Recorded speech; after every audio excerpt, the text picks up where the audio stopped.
Welcome to Imposter's Podcast, where we affirm the lived experiences of professionals of color who navigate imposter syndrome and racial toxicity at work. Here, we will get very open about all that it means to be a professional of color. We'll talk about race and racism, trauma and healing, conflict and resolution, and liberation and authenticity. The tools that you learn here will help you confidently address racial toxicity at work, put that imposter syndrome to the side, stand in your power, and resist racial gaslighting. I'm your host, Whitney Knox Lee, a Black mother to Black boy children, a civil rights attorney, and an anti-racism educator and trainer. If this is your first time listening, welcome. We're glad you're here. Episodes are published every week. Make sure you go back and listen to our past episodes. All right, here we go. Welcome to Imposter's Podcast. My name is Whitney Lee, and I'm your host, and I'm excited right now because we are being joined by several folks in my Sista Circle. They are the people that I rely on and go to whenever I'm experiencing any of the things. So I've asked them to join me and share with me what their experiences have been overcoming imposter syndrome. I'm going to let them introduce themselves, but today I'm joined by Cassandra, Veronica, and Rhonda. So Cassandra, tell us about yourself. Who are you and what identities are you bringing to this space? I am Cassandra Walker. I work in education field as a school counselor, and I also am a licensed professional counselor. I identify as she and her. I can't wait to share more about my experience with imposter syndrome. Awesome. Thanks, Cassandra. Okay, Veronica, who are you? All right. So I'm Veronica Arnold. My pronouns are she, her as well. I'm a mental health therapist. I work at a university in the Atlanta metro area. And yeah, that's what I do. Awesome. Thanks, Veronica. Okay, Rhonda, who are you? Hi, I'm Rhonda Bass. I'm an attorney, a mother, and a wife. And I've been practicing for about 30 years. So I'm midlife in the game. And I'm just excited about being on the Impostrix podcast. Yes. Thank you. And they didn't say this, but they all Black. Very Black. Lots of people. So our perspective today is, we're coming at you as Black women in our respective professions. And like I said at the outset, for me, having a Sista Circle is really like one of my key tools that I use to overcome imposter syndrome. These are the people who I'm constantly checking myself against, or like checking to see, okay, is it me? Like, am I being crazy? Or like, is it something that's happening around me that's not right or that's not fitting within my values? And they've been in my life for as long as my husband. We'll just say that, as long as my husband. They've definitely been a steady presence in my life. And so I'm super grateful for them. So I want to start off just by asking this question. When have you all experienced and overcome imposter syndrome? And what I'd love for you to do is just give an example of like what you did to overcome that imposter syndrome and how it went. Because I know for me, there have been times where like I have used the tools, whether that's, dressing up for the part or calling y'all. But there are also times where I just felt really like restricted by my own mental attitude around the imposter syndrome and what I was experiencing. So I'd love to hear from you guys about what you've done that's worked and like why you think it's worked. Can you define imposter syndrome? I think that might be good for people who may not really know what it is. I mean, I actually had to look it up. Okay. Yes. So when I'm thinking about imposter syndrome, what I'm thinking about is the feeling that I get. And for me, it's usually like a gut feeling in addition to an intellectual feeling of like, I'm not good enough in this space, or like I'm gonna be found out. People who studied what they called imposter phenomenon, they defined it as an intellectual phoniness, like a feeling of being intellectually phony, and this ongoing fear of being found out. Does that clarify for you? It does. Does that align with how you experience it? It does, yes. I know that was a little stutter there, but I mean, just like I said, I looked up the definition to get clear about what it was. Mhm. Yeah, and I think, like, for me, what's really interesting about this concept of imposter syndrome is that, uh, initially, when it was studied and kind of realized and coined, the pool of people who were studied were white women, high achieving white women who were middle to upper class. And so, I think when we add in our Blackness, um, for me, imposter syndrome kind of can take on another.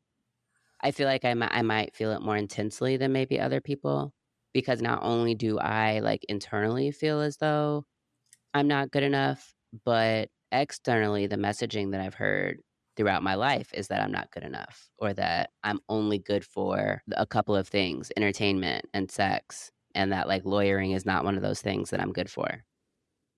So, Cassandra, what's up? Okay, so one thing that I can say that I noticed that I've done is really like affirm myself, remind myself of my core values, acknowledge my self worth, and really sometimes use like positive affirmations. Something that I say to myself all the time during obstacles is that I'm not a quitter. So like I'll repeat that in my head often. In one particular situation, um, I showed up to the plate and worked hard. I kind of provided evidence to show that I am doing everything that I need to do with my job. And then um, at the end of the situation, I had like 20 pages of notes when my coworkers had like 2 pages or 3 pages.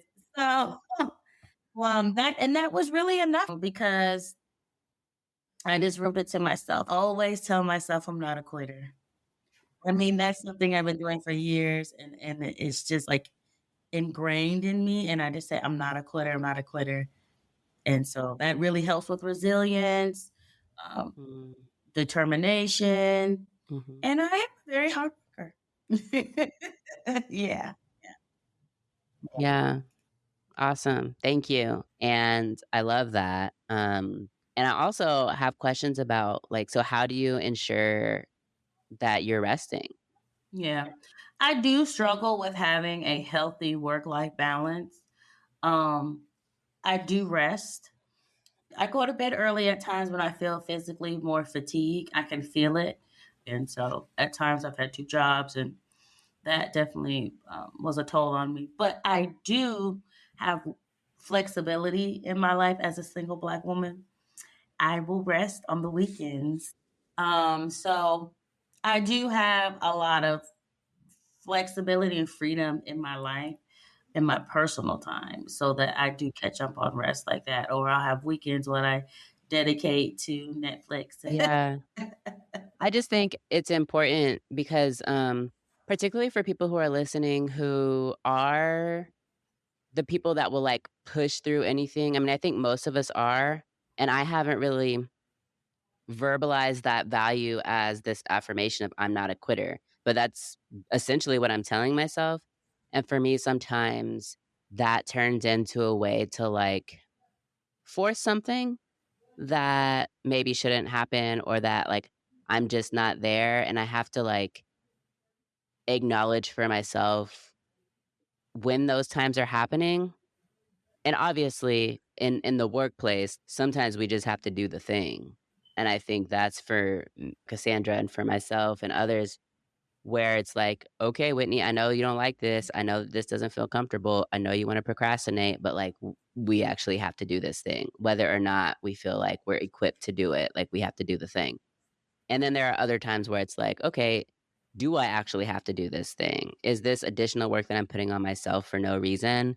Am I interested in this work? Do I have time and capacity to do this work?" So, I appreciate that. Okay, Veronica, so can you tell us about a time where you experienced imposter syndrome, the tool that you use? Like, how do you get over or get through or rise above your imposter syndrome?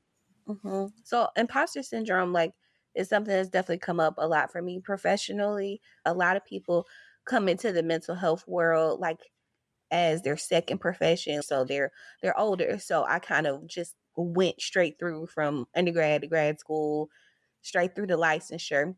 And so it made me qualified, at least on paper, to be able to do some things, um, you know, where I would be the youngest person in the room or the blackest person in the room, like in the way that would just make me a little intimidated.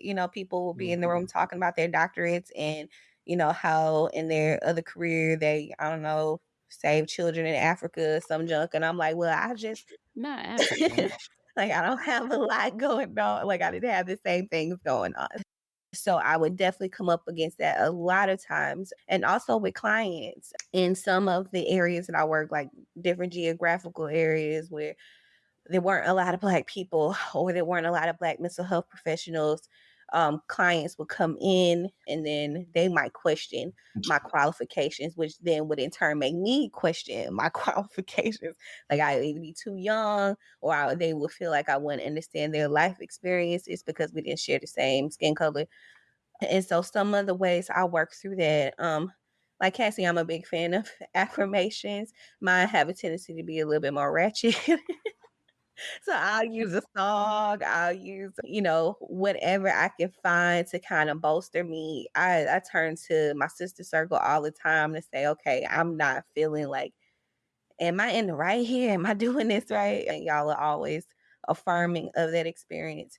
But also I try to use my therapeutic experience because there's a thing called cognitive behavior therapy, and in cognitive behavior therapy, it talks a lot about your thoughts, your feelings, and your behavior. So, a cognition is a thought. If you have a negative thought, that's going to impact your behavior, that's going to impact your feelings.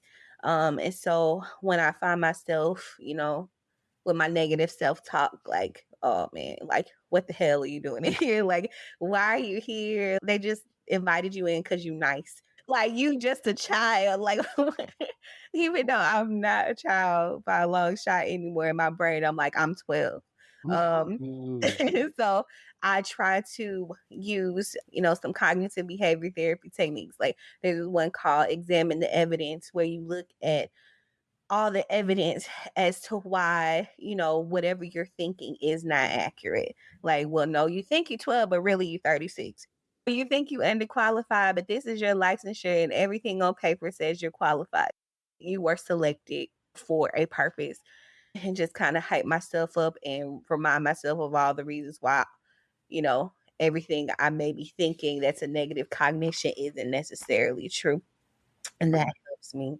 And sometimes I just sit there and fake it till I make it. Yeah. Mhm. Yeah.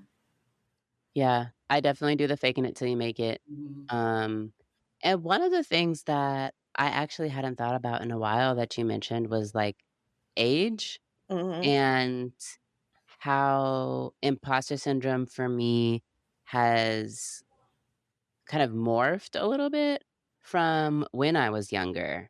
And I remember, I became a licensed attorney when I was 25, and I looked like a baby, and I had moved from Seattle to South Georgia, and so I spoke very differently also, and folks would frequently comment on how young I looked in Mhm. addition to that I clearly was not from around there because of how I spoke.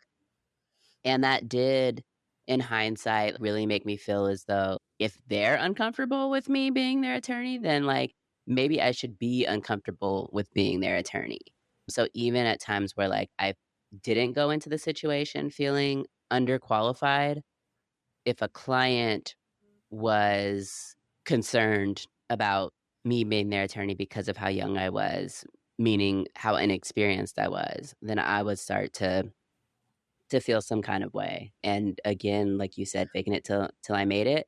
And then also like over preparing was a tool that I used where like I don't want people to have to worry about my age and my inexperience because that's the fact of the matter. I was 25 and I was inexperienced.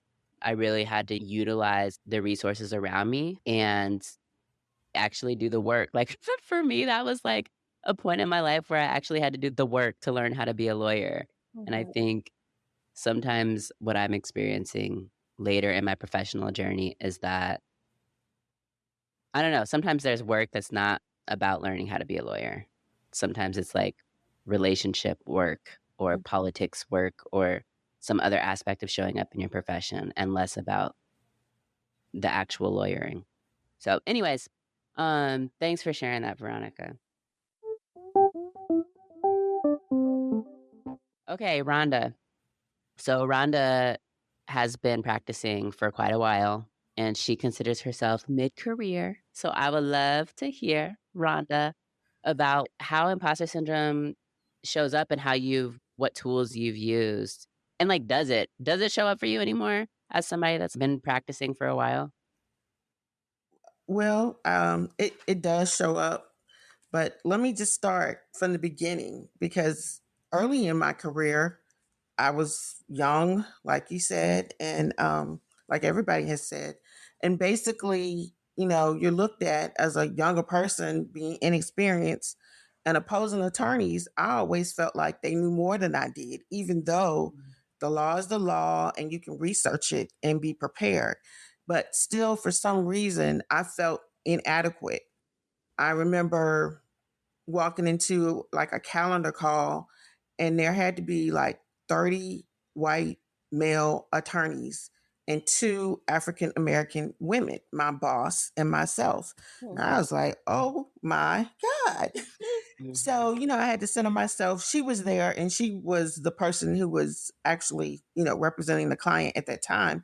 And I was shadowing her. But if she could not come, then I was the person that was supposed to, step up, be there.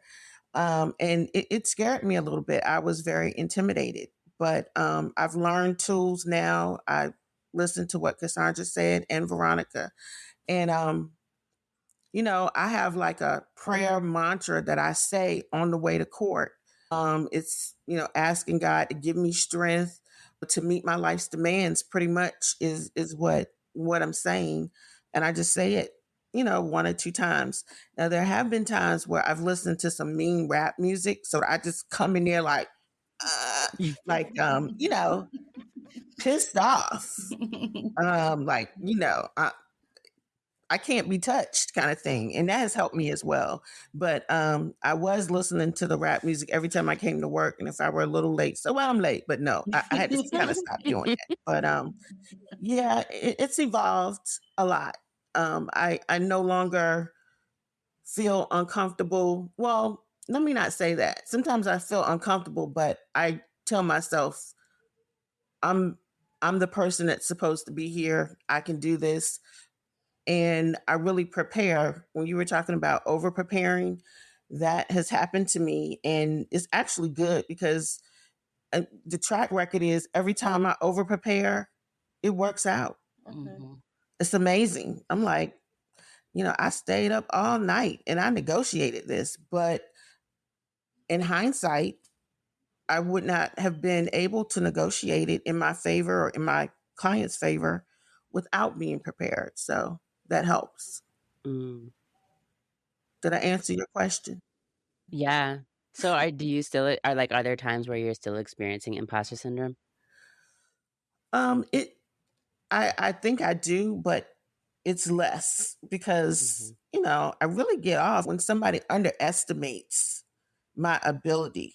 I like being underestimated because when I win, it's like, I mean, you could just see the shock in their face. Um, that's kind of crazy. I even had an African American attorney tell me that he didn't think that I was that good. And he was shocked at how badly I whipped his butt up and down. I was like, yeah. Yeah. I think, like, when I think about leveraging imposter syndrome, that's what I think about is, like, using to our advantage that other people have underestimated us. Because although I think, like, imposter syndrome is an internal thing that I experience, my perception of, like, the space that I'm in is that I should feel like an imposter, like, I don't know if that makes sense. I just think that even though I think less of myself, that other people also think less of me. And so there are, like you're saying, Rhonda, times where I have been underestimated. And then if I'm over preparing or if I just know, like, my shit, then I love the satisfaction of proving myself. Um, yeah, that does feel good. And then you also mentioned listening to rap music, which Yeah. is like, I definitely have pump up jams. By the time I get to court, it's like straight head bobbing so that when I get out of the car and put on my heels, because I didn't drive in the heels, I'm feeling like an attorney. Cassandra, do you ever do that because of you have a drive to work? I do it. I usually treat myself on Friday. No, Friday is the day where like it's the getting ready for the weekend, and I have definitely a pump playlist, and I am dancing in the car, and it really does set my mindset of like I've worked hard. This is time to get ready to relax and release. Yeah, I will say I also do use music throughout the day, like if I'm feeling overwhelmed. And I used to work with Rhonda. And let me tell you that Rhonda had at the time a boombox that had to have been from like 1989 under her desk. And I swear, does it have a cassette player or is it just a radio? No, it's the radio that you can get TV channels on, and I still have it. Rhonda. I've taken it from job to job to job. It's just, TV channel? yeah, because I used to watch the stories a long time. I mean, listen to the stories a long See, time you're ago. dating yourself. And you talk about soap operas. Is that what stories means? Right, soap operas, I was exactly. watching Young and the Restless. That was it. That was the only one that I had to see. The other ones I didn't have to see.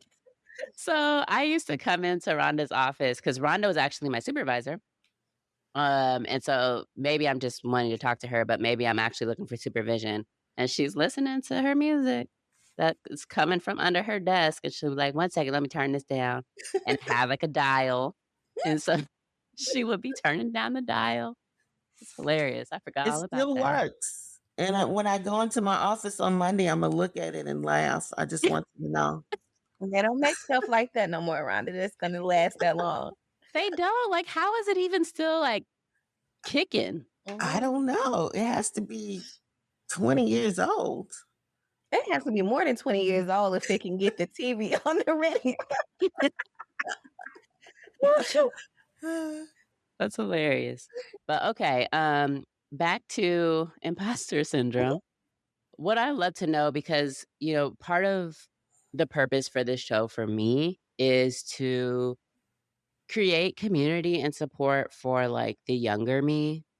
Cause at this point, I'm basically middle aged at 35. But there are folks who are listening who are like at the start of their career or who have just transitioned from one career to another and who may be experiencing imposter syndrome, whether or not they feel like their imposter syndrome is affected by their race. And so, what I'd love to know is what advice or support or encouragement, words of wisdom would you give your younger self entering into your current profession now that hindsight is 2020? So let's start with you, Cassandra. I would really have encouraged someone to have like a support system, a professional network of maybe your sorority sisters, just your friends, your church groups. And then even if you could have someone like a mentor, someone that you trust, I think that mentorship is also very important. I started as an elementary school teacher, and like I had a group of peers that we constantly collaborated with each other with the different strategies that we use. One thing that I've learned over time that I think would have been helpful is that when I was experiencing a lack of confidence in me from supervisors and administrators, that I had the wisdom to not personalize it and really looked at the person who I'm having the conversation with and looking and assessing them. You know, there are times that the issue is more about that individual and their leadership styles than it really is about my abilities.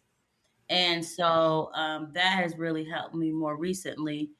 And I feel like when people in leadership or administrators or supervisors don't feel competent and confident in their role, that they can make comments that leave someone to feel insulted, insecure. And so that's what I really wished. Like, don't personalize it. You know, trust yourself. Just be your best version of yourself every day. Strive for that. Thank you. I was taking notes for the call to action at the end. And so one of the notes that I took, it was, don't personalize other people's shit. Oh, girl, I got to say something. I'm sorry. Yes, go ahead. There's just a phrase that I created a couple of years ago for myself. And it's so deep. And sometimes I have to tell, well, it's deep to me. I have to tell myself this. I said, do not eat other people's shit. Let them eat their own shit. And when you take it literally, would I ever eat somebody's shit? Hell no. Right. So why own that? I'd be damned. You know what I'm saying? So, anyways, you know, don't eat other people's shit. Let them eat their own shit. And I tell that, and I've said that professionally. Yes, I have. That's hilarious. I love it. I love that. I need to take that with me this week, for real, for real. Okay, Veronica, what's your advice or support or words of wisdom to the younger Veronica, the post-Katrina Veronica? Oh, Lord.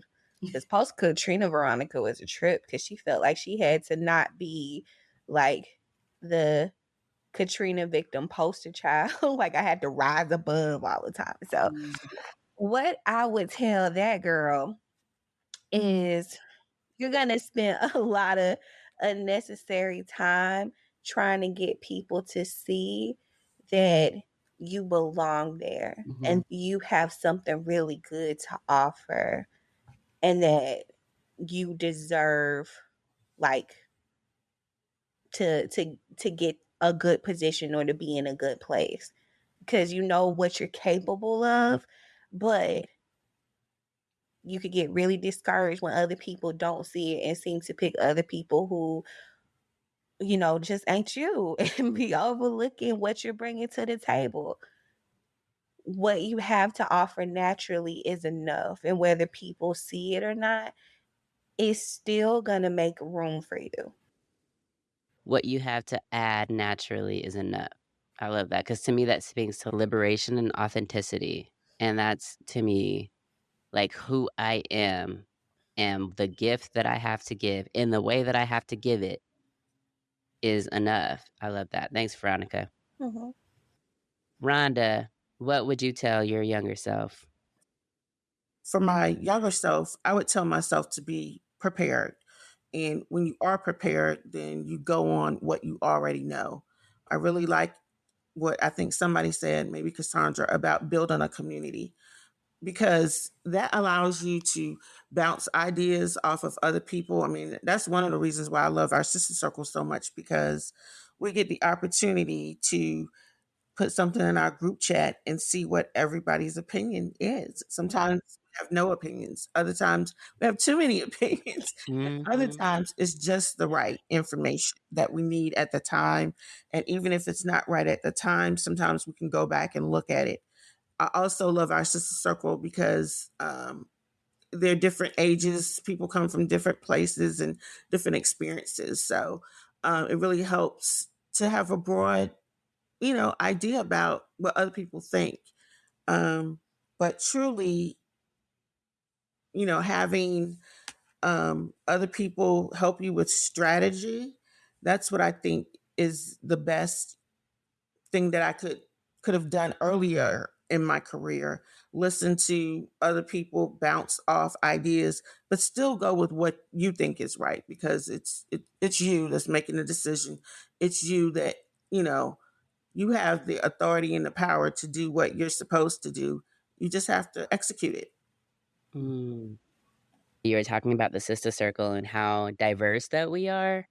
We all have very different personalities and come with very different perspectives. And we've got some folks who are like very lean heavily on their faith and are like the constant reminder to me, at least, that like I'm not alone in this humanly world, that there's a higher power, there's a God, and that like I can give this stuff to that being. And then there's people who are like very direct and like BS callers who are just like, no. And then we got our therapists who are always willing to go easy on us and be like, well, how does that make you feel? And I need all of that in my life. I need every last perspective. So yeah, I'm really appreciative of that. And I'm grateful that like I got to benefit from having a sister circle from really early on. If you heard a new tool today around how to overcome imposter syndrome, then I encourage you to think about that tool this week and give it a try. And so some of what we talked about was don't personalize other people's shit, or as Cassie says, don't eat other people's shit. Let them eat their own shit. Strive to be your best self every day. Remember that you deserve to be in a good position and like in a good place in life. Like if you've listened to this podcast, you've done the work that's got you into whatever the professional space is, and you deserve that. Know that and don't let anybody take it from you. Know that what you have to give is good enough. Be prepared and build a community around you of people who can support you and not people that are going to take from you. So, with that, I would love to hear if you have used any of these tools or if any of these thoughts have helped you as you go throughout your week. Feel free to send me an email at impostrixpodcast@gmail.com. You can, what do they say? DM me on the Instagram at impostrixpodcast. And you can also visit the webpage, impostrixpodcast.com. Thank you for listening today, and we'll see you next week. I hope you enjoyed today's episode. If you liked what you heard, don't forget to listen to past episodes and to subscribe. You can do that by pressing the little bell on your screen. You can also follow me on social media. I'm on Instagram at Impostrix Podcast. I'm also on LinkedIn, and you can search me by just using my name, Whitney Knox Lee. I'm also on TikTok at Impostrix Pod, and I'm now on Threads at Impostrix Podcast. Also, feel free to leave me a message. I want to know what you think about this show. So you can do that by leaving a review, or you can do that by sending me an email at impostrixpodcast@gmail.com. This podcast is for me, and this podcast is for you. And I hope that you're leaving this podcast and this experience feeling validated, because that's the goal. Be validated. Until next time.